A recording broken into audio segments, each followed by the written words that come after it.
Es lo que pregunta al final. Entonces, voy a realizar un pequeño esquema, pues para darnos una idea de la situación. Piensen en un cuarto, una habitación rectangular de dimensiones X, Y y Z, en donde indica que el volumen de esta habitación pues está fijo. Y ustedes saben, de acuerdo a las dimensiones que acabo de poner en pantalla, pues el volumen es X por Y por Z lado por lado por lado, y dice que debe ser igual a 668.25 pies cúbicos. Son unidades de volumen. Y esto, muchachos, pues es la condición o la restricción.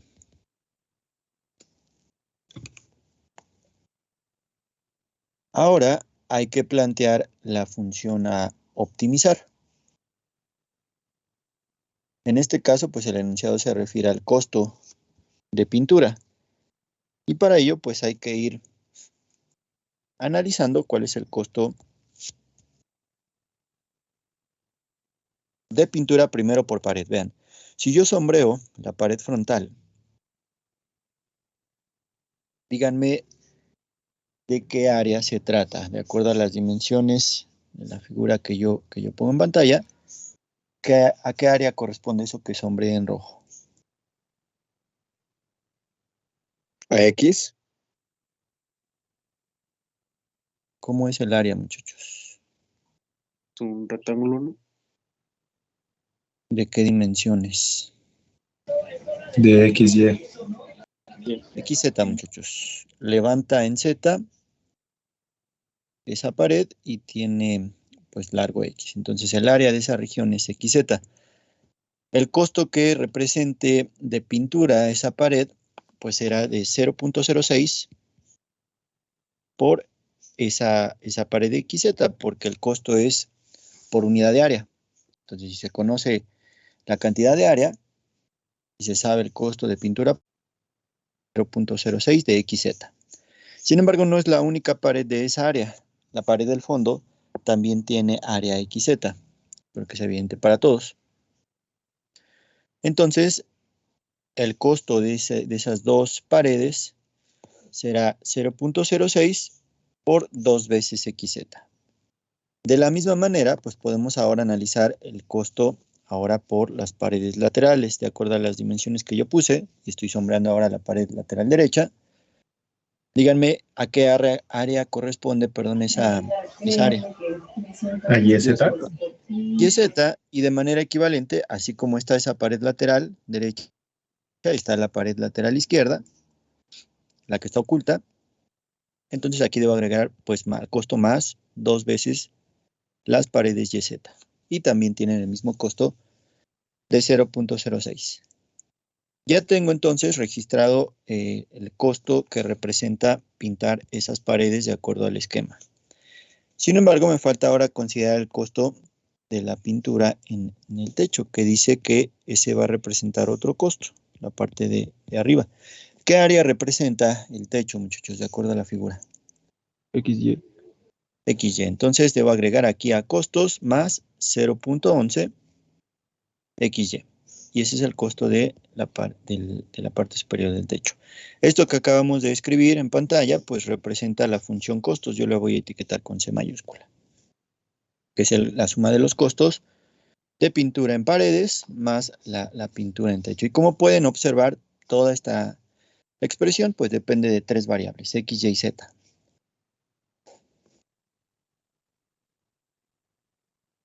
Esta es la función que se debe optimizar. ¿Por qué? Porque el ejercicio indica que se busca que ese costo, esa función costos, pues sea mínima. Entonces, el objetivo es determinar las dimensiones X, Y y Z de la habitación que representen el menor costo posible de pintura. Ahora, al ser una función que depende de 3 variables, de lo que han aprendido hasta ahora sobre este procedimiento de máximos y mínimos, díganme qué se les ocurre hacer para que esa función costos pues dependa nada más de 2 variables.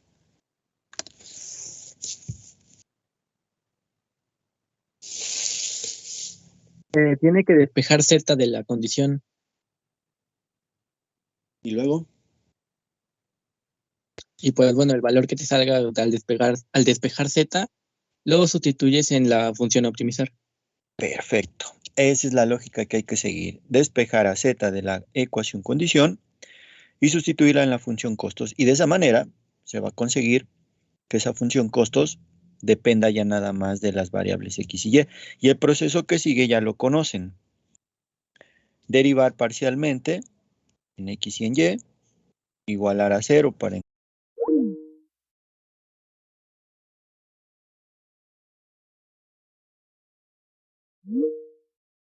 Se calculan las derivadas parciales de segundo orden y se aplica el criterio de segundas derivadas.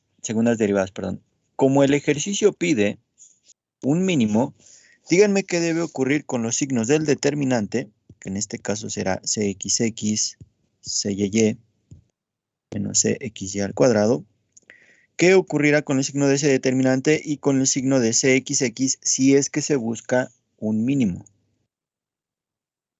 Tienen que ser mayor a 0.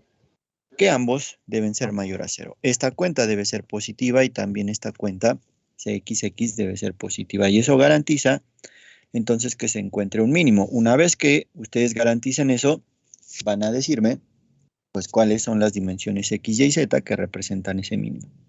Bien, este es el planteamiento, del ejercicio 9.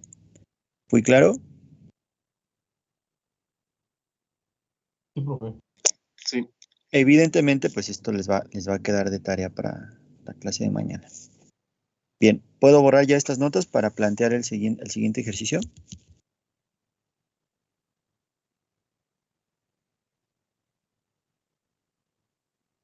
Sí, profe.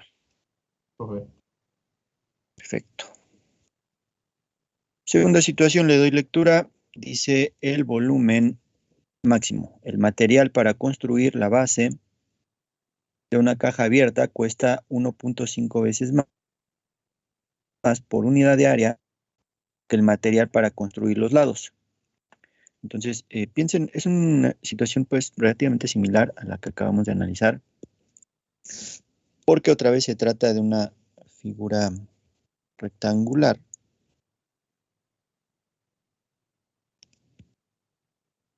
que se trata de una caja sin tapa.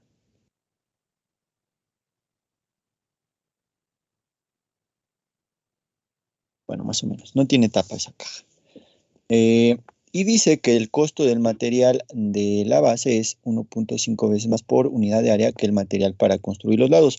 Si ustedes, bueno, evidentemente el enunciado no indica cantidades, entonces se va a plantear de manera algebraica. Voy a suponer que el costo por paredes de la caja o por los lados cuesta K pesos por unidad de área. Entiéndase esa K como K pesos por unidad de área como un número. Por ejemplo, que sea 10 pesos por unidad de área. O no sé, 2 pesos por unidad de área. La cantidad en realidad no importa porque pues el ejercicio no lo plantea, entonces lo voy a dejar algebraico. Si eso es para los lados de la caja, dice que para la base es 1.5 veces eso. Entonces, para la base, pues el costo será 1.5 veces K por unidad de área. De igual manera, lo voy a dejar planteado de manera algebraica. Si K fuera 10, por ejemplo, pues entonces sería 15 pesos por unidad de área, mientras que para los lados sería de 10 pesos, ¿no? Bueno, eso es 1.5 veces la cantidad. Bueno, una vez que se tienen ya planteados los costos, dice el enunciado, dada una cantidad fija de dinero, C mayúscula, y de nueva cuenta pues no indica qué cantidad fija de dinero, entiéndase esa C mayúscula como si fueran, no sé, 200 pesos. Se tienen 200 pesos para construir esa caja. Pero repito, como no indica específicamente qué cantidad, lo vamos a mantener algebraico. Entonces, hay C pesos para construir eso. Voy a plantear entonces la ecuación costos con la misma lógica que ya aplicamos en el ejercicio anterior. Para las paredes, si las dimensiones, de la caja de nueva cuenta son X, Y y Z. Entonces, para la pared frontal, que es de área XZ, igual que la pared trasera, que es de área XZ, pues habrá un costo de K por 2 veces XZ, más el mismo costo K, pero ahora por las paredes laterales, que son las de área YZ. Entonces, también hay dos de ellas, 2YZ por K pesos. Eso es el costo de los lados, de las paredes. Falta sumar el costo de la base. Y esa es 1.5 veces K. Y el área de la base, pues es XY. Lado por lado. Este es el costo de la base. Y dice que el costo total se debe ajustar a una cantidad fija de dinero, o una cantidad C mayúscula. Entonces, esto que acabo de escribir es la condición, muchachos. ¿Por qué se llama así? Pues porque hay un dinero limitado para poder construir de acuerdo a los precios del material que se va a usar. Al ser esta la condición, regreso al enunciado y verifico entonces cuál es la función que se debe optimizar. Dice al final, hallar las dimensiones de la caja de mayor volumen que puede ser fabricada. Entonces lo que hay que maximizar es el volumen. La función volumen pues es X por Y por Z y esto es lo que hay que optimizar. Tiene todo el sentido el ejercicio, es decir, el material que se va a usar tiene un costo para los lados y la base y se tiene una cantidad fija de dinero. Se quiere saber, con toda razón, es de acuerdo a esa cantidad de dinero que se tiene y de acuerdo a los costos que represente, cuál es la caja más grande posible que se puede construir. Más grande me refiero a de mayor volumen. Bueno, ya está planteado. Está la condición y está la función optimizar. Díganme qué debo hacer entonces para continuar el proceso.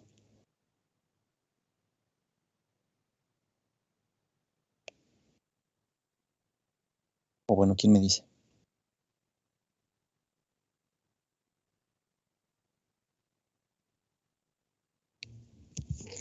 ¿Nadie? Volver a despejar Z ¿De dónde? de la condición. De la condición y el despeje de Z, una vez que factoricen y hagan el despeje, vean que ese despeje de Z evidentemente va a estar en función de X y Y, las otras dos variables, pero también en función de K y C. No pierdan de vista que esa K mayúscula y esa C pues son constantes, conocidas. Solo que el ejercicio está planteado de manera algebraica. Las variables siguen siendo X y Y. Una vez que despejen Z de la condición, al sustituirla en la función optimizar, pues la función optimizar va a quedar dependiente de X y Y, manteniendo a K y C como si fueran constantes. Una vez que ya tengan la función volumen expresada en términos de dos variables, le aplican el proceso de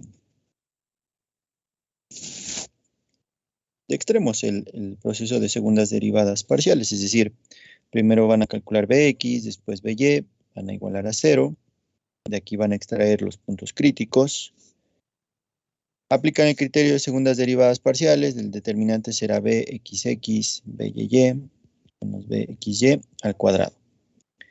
Y de nueva cuenta, si el ejercicio exige que el volumen sea máximo, díganme qué debe ocurrir con los signos del determinante y el signo de Bxx. ¿Menor a 0? Bueno, determinante mayor que 0 y Bxx menor que 0. Pero eso el mismo cálculo se los va a indicar. Bien, está el planteamiento. Díganme si fui claro, porque bueno, evidentemente ustedes lo tienen que realizar.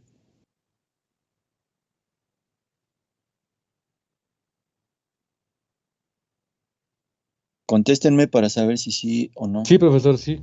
Sí, Perfecto, gracias. Bien, este es el ejercicio 10. ¿Puedo borrar ya las notas? Segundo, profe.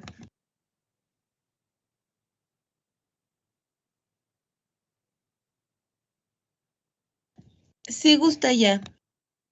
Perfecto. Situación 11 dice, otra vez un volumen máximo. Ahora la situación dice el volumen de un elipsoide y escribe el enunciado de la ecuación del elipsoide. En realidad no es necesaria, la escribe nada más para que recuerden. Acuérdense que ya vimos nosotros, cuando estudiamos las superficies, ya vimos cómo es la ecuación de un elipsoide y qué figura genera en el espacio tridimensional esta especie de ovoide o especie de sandía, como lo quieran ver. Bien, ese elipsoide tiene un volumen ya determinado como 4/3 de pi a por b por c, donde, hablando del elipsoide, voy a intentar dibujarlo aquí, pues esos valores de A, B y C corresponden a los semiejes. Este sería el semieje A, después el semieje B y la altura el semieje C. El B está como B es la profundidad, perdón. A lo largo, B la profundidad y C lo alto. Bueno, no interesa ahorita tanto la parte gráfica como la forma analítica de la expresión del volumen. Dice que el volumen de ese sólido es 4/3 de pi a por b por c. Dice después, dada una suma fija, a más b más c, no indica qué cantidad fija, entonces yo la voy a interpretar como una constante, k, es decir, la suma de esos semiejes es un número, piensen en esa k como un 12, un 20, un número real cualquiera. Lo importante es tener siempre presente que la suma de A más B más C es una cantidad fija, K. Dice después, hay que mostrar que el elipsoide de volumen máximo es una esfera. Entonces, la función a optimizar es la función volumen. ¿Cuál es la condición? Que la suma debe ser fija de los semiejes, A más B más C. Piensen en A, B y C como antes las variables X, Y y Z, es decir, A corresponde a X, B a Y. Si está planteado entonces la función a optimizar y está escrita la condición, ¿qué se les ocurre hacer para continuar el proceso? Despejarse de la condición y sustituir optimizar. Perfecto. Para conseguir que la función a optimizar dependa nada más de dos variables. En este caso las variables son A minúscula y B minúscula. El proceso que sigue una vez que hagan eso es el mismo que han aprendido. Parcial B, en este caso V en A, parcial V en B, igualar a 0. De acá van a extraer los puntos críticos. Una vez con los puntos críticos van a calcular el determinante que tiene la estructura, en este caso B a A por V BB menos la mixta al cuadrado. Y como exige el ejercicio un volumen máximo, díganme qué signos van para el determinante y para B segunda derivada parcial en A. Más y menos. Mayor y menor. Más y menos, perfecto. Y de nueva cuenta, al realizar el cálculo, ustedes van a determinar pues cuánto vale A, cuánto vale B, cuánto vale C.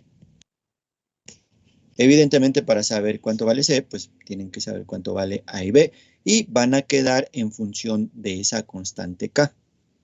Una vez que ya tengan los valores de A, B y C, los van a sustituir en la función volumen. ¿Para qué? Para ver qué volumen les queda. El ejercicio pide que una vez que se haga esa sustitución, identifiquen o verifiquen que ese volumen corresponde al volumen de una esfera.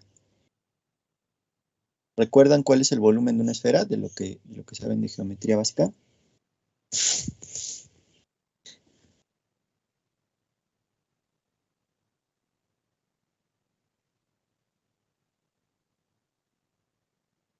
Bueno, el volumen de una esfera es 4/3 de pi radio al cubo.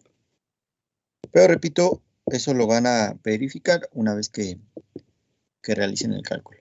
Bien, esta otra vez ya el planteamiento de este ejercicio 11. Díganme si fui claro. Sí, profesor. Última. Van a quedar de tarea 4 ejercicios. El ejercicio 12 de las imágenes adjuntas dice otra vez volumen máximo. Hay que mostrar que la caja rectangular de volumen máximo inscrita en una esfera de radio R es un cubo. Entonces, voy a realizar un esquema, pues piensen en una esfera que tiene radio fijo. Y entonces dentro de esta esfera hay una caja rectangular. Inscrita significa eso, que está dentro. Bueno, más o menos, no me va a salir así muy bien, pero bueno, ya saben qué significa esto. Es una caja, ¿no? Que está ahí metida dentro de la esfera. Bueno, está limitada. Entonces, la condición, al indicar el enunciado que la esfera tiene un radio fijo, entonces la condición es la ecuación de la esfera. Entonces, x cuadrada más y cuadrada más z cuadrada debe ser igual a r cuadrada, y esta es la condición que dicta la esfera. Piensa en una esfera, por ejemplo, que fuera de radio 6. Entonces, su ecuación sería x cuadrada más y cuadrada más z cuadrada igual a 36. Pensando en una esfera con centro en el origen. La caja que está dentro de esa esfera, pues tiene un volumen dado por lado por lado, es decir, x por y por z. Y esta es la función a optimizar. ¿Por qué? Porque el enunciado pide determinar pues cuál es la caja de volumen más grande posible que puede estar dentro de esa esfera. Está la condición y está la función a optimizar, la misma de siempre. Van a despejar a z de la condición y la van a sustituir en la función a optimizar. Como el ejercicio exige que se presente un máximo en el volumen, a la hora de calcular el determinante, este debe ser mayor que 0 y bxx tiene que ser menor que 0. Cuando obtengan las dimensiones para x, para y para z, que evidentemente van a estar en función del radio, de r, pues van a poder identificar si en efecto esa caja se trata en realidad de un cubo. Acuérdense que un cubo pues tiene sus aristas iguales. Bueno, a cuenta está el planteamiento y pues quiero que me digan si fue claro para que ustedes lo puedan realizar. Sí, profesor, todo bien. Serán 4 en total, entonces 4 ejercicios, muchachos. De hecho, también van a trabajar el resto de los ejercicios de esa imagen adjunta, el 13, 14, 15 y 16. Pero eso los plantearemos el día de mañana. Quiero que de inicio trabajen con estos que acabamos de comentar. Como verán, pues, a diferencia de los ejercicios que estuvieron trabajando la semana pasada fue una situación más algebraica. Acá ya de leer los enunciados, pues sí hay que trabajar en la interpretación, hacer un pequeño esquema, plantear cuál es la condición, la función optimizar, etcétera. Pero bueno, esto pues con la práctica, no hay de otra, conforme se practiquen estos ejercicios, irán siendo cada vez más claros. Esta metodología, como ya la había dicho antes, no es la única, este criterio de segundas derivadas parciales. Más adelante vamos a ver otro criterio que también sirve para lo mismo, para estos ejercicios de optimización. Pero bueno, primero requiero que se aprenda bien este proceso. Bien, son 4 entonces para el día de mañana. Ya saben que deben adjuntarme la evidencia de estos ejercicios. Si hay dudas, ya saben que lo podemos comentar sin problemas el día de mañana. Por cierto, ya no pregunté al inicio de la actividad que realizaron la última, la semana pasada. Díganme si quedó alguna duda al respecto. Yo tuve dudas con uno de Euler, profesor. A ver, lo vemos. Bueno, pero antes de pasar a eso, ¿quedó claro entonces lo que estoy pidiendo para mañana? Sí, profesor, eso sí quedó claro. Sí, profesor. Sí, profe. Perfecto. Entonces voy a borrar ya esta nota. Y el ejercicio que indicas me parece que es el 18.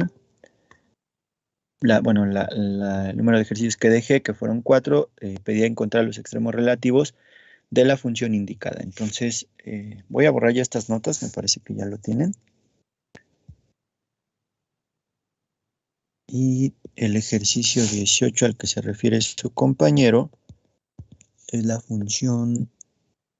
Bueno, dime si sí es este, lo voy a escribir y ya tú me dices. Es e a la y cuadrada menos 3y más x cuadrada más 4x. ¿Sí es este? Sí, profesor, sí es ese. Bien, bueno, el proceso pues arranca con las parciales en x. Acuérdate que la derivada de la exponencial siempre es ella misma y después entras a aplicar cadena. Entonces es la misma exponencial igualita.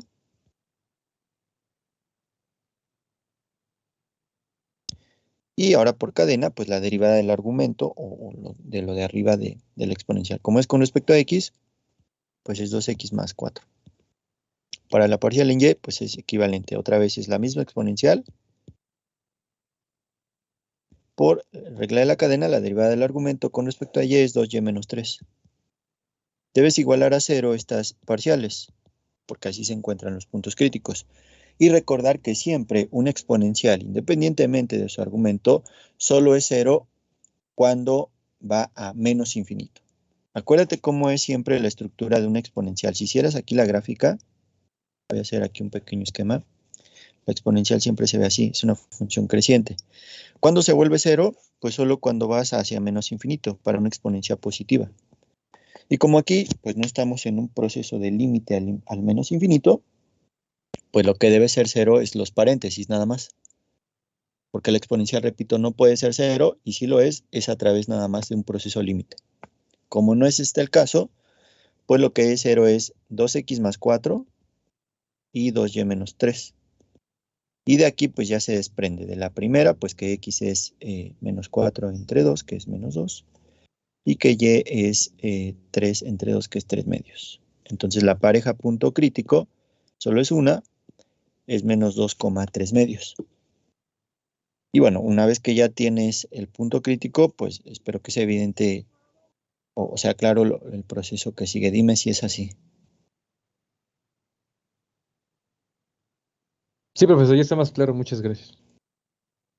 ¿Habías obtenido ese punto crítico?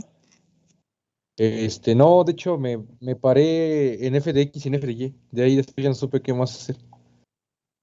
Bueno, pero ya quedó claro entonces cuál era el detalle. Sí, profesor, una pregunta, ¿todavía se lo puedo entregar?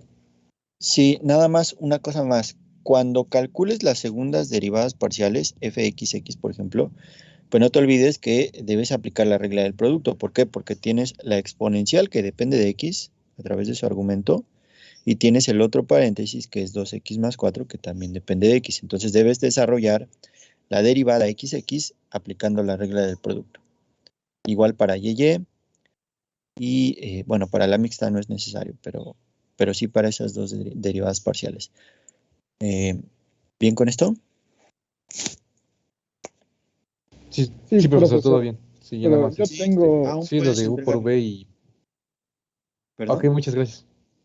No, que era esa de u por v' Sí, menos, más v' por v, sí eso. es esa regla, sí. profe, entonces para la 17 era parecido en ese sentido.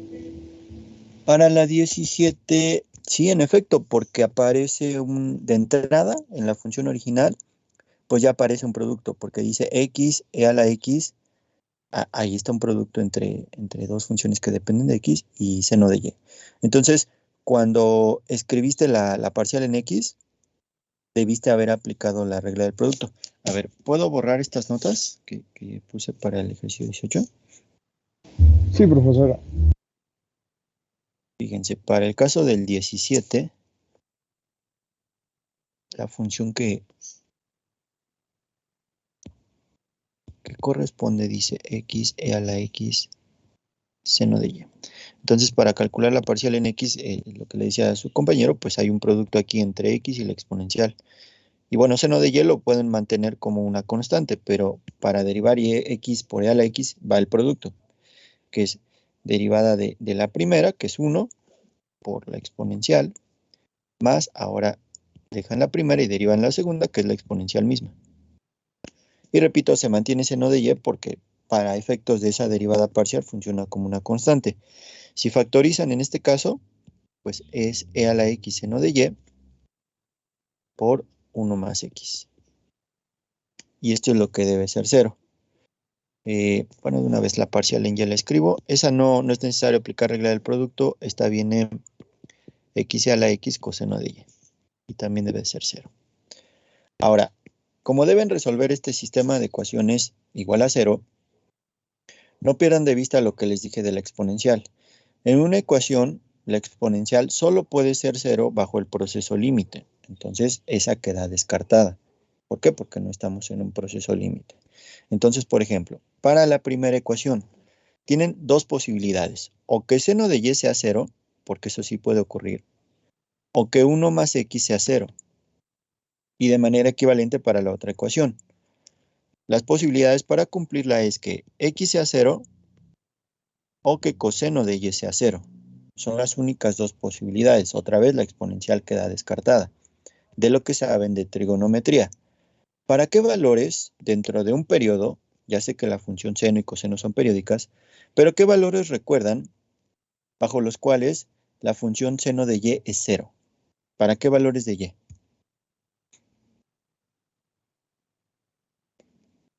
¿Alguien lo recuerda? ¿Es igual a 1? No, Ah, no. 0, pi, 2pi, 3pi. Exactamente, múltiplos de pi, múltiplos enteros de pi, más menos 2pi, etc. Pero como yo nada más quiero que trabajen en un periodo de la función trigonométrica, voy a quedarme nada más con 3 valores. ¿Para qué valores se cumple que seno de y es 0? Pues para cuando y es igual a 0, pi y menos pi.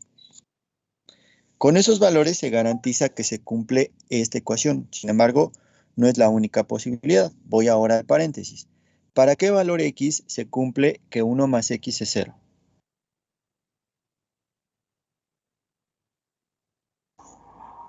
Menos 1. Para cuando x vale Menos menos 1. Entonces, fíjense. Las posibilidades para que toda la primera ecuación sea 0 es que o y valga 0, o y valga pi, o y valga menos pi, o que x valga menos 1. Esas 4 posibilidades, esos 4 valores, tanto para y3 y para x1, garantizan que se cumple la primera ecuación. Usemos la misma lógica en la otra ecuación, en la parcial en y. ¿Para qué valores de y se cumple que el coseno es 0?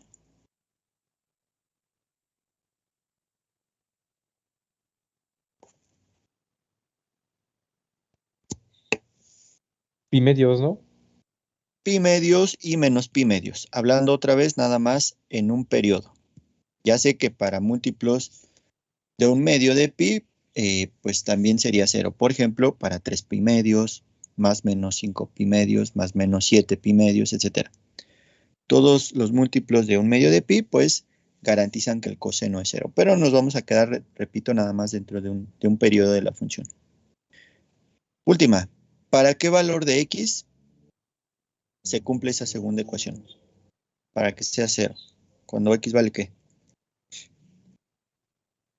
0. Que x sea igual a 0. 0 mismo. 0 mismo, perfecto. Y ya de acá podemos armar entonces las parejas de valores que nos van a permitir decir que se resuelven ambas ecuaciones. Por ejemplo, fíjense, si yo elijo x igual a menos 1 en la primera pareja, ¿con qué valor de y lo puedo acompañar para que se asegure que se cumplen las dos ecuaciones?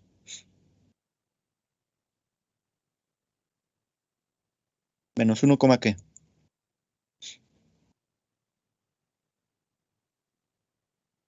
0. A ver, no. A ver, con x menos 1, que es esto que encerré, yo garantizo que se cumple la primera ecuación. Pero también requiero que se cumpla la segunda. Entonces, con x menos 1, ¿qué valor de y debo acompañar para garantizar que se cumpla la segunda ecuación? ¿Cómo a pi medios? Pi medios. ¿Es la única opción? No. Menos 1, menos pi medios. Y ya cubrí esa primer posibilidad. ¿Vamos bien?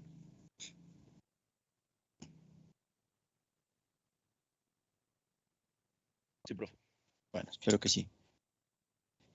Siguiente pareja de posibles puntos críticos. Ahora no fijo a x como menos 1, sino la fijo como 0. Y al fijar a x como 0, yo garantizo que ya se va a cumplir la entrada, la segunda ecuación. De cajón, si se toma x como 0, se cumple la segunda. ¿qué valor de y debe acompañar para garantizar que se cumpla la primera ecuación? 0 también. 0,0, díganme la otra. 0, pi Última. y 0, menos pi. Tal que, muchachos, tienen que analizar 5 puntos críticos. Es así porque, repito, las funciones trigonométricas son periódicas y estamos limitando nada más a tomar valores dentro de un periodo de esas funciones. El proceso que sigue ya lo conocen, es criterio de segundas derivadas parciales, analizar estos puntos críticos, ver en cuál de ellos se puede presentar un extremo, máximo o mínimo. ¿Ya un poquito más claro? Sí, profesor. Bien, ¿alguien más? Profe, ¿cree que puede repetir qué ejercicios dejó el día de hoy? Los ejercicios 9 a 12. 9, 10, 11 y 12, son 4. No sé si está, alguien por ahí me dijo que iba a grabar la clase. Sí, está grabada y bueno, si la quieres volver a revisar, también los planteamientos, planteamos el 9, 10, 11 y 12.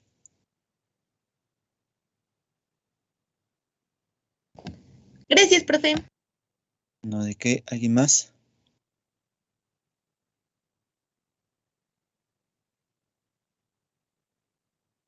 Bien, si no hay otra cosa, por favor, comiencen a trabajar sobre esos ejercicios que dejé el día de hoy. Si hay dudas, los comentamos mañana. Y por favor, comenten de presente en la asignación de hoy, que será su pase de lista. Esos 4 ejercicios que dejé, evidentemente los deben entregar en la asignación del día de hoy. Si no hay otra cosa, paramos acá y le seguimos mañana.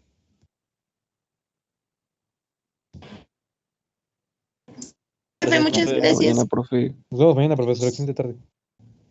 Igualmente. Está bien, profesor. Gracias. Adiós. Mañana, profe.